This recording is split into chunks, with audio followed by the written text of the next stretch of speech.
Nilinaw ng Agriculture Department na walang shortage ng bigas sa bansa.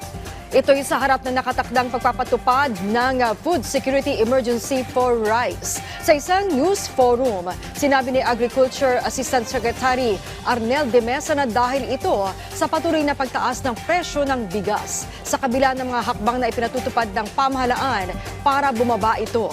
Inaasahan sa Lunes na matatanggap ng DA ang aprobadong resolusyon na magdedeklara ng food security emergency sa bansa. At pagkatapos ng review, posibleng ipatupad na ito sa Miyerkules. Again, wala tayong problema sa supply ng bigas. Oo nga. Sobra-sobra. Bakit emergency? Emergency, again, ang naging basihan is the extraordinary increase in price of rice. Iyon, kasi dalawa nga ang batayan sa batas kakulangan sa supply or extraordinary increase in price. So ang ginamit na batayan is extraordinary increase in price.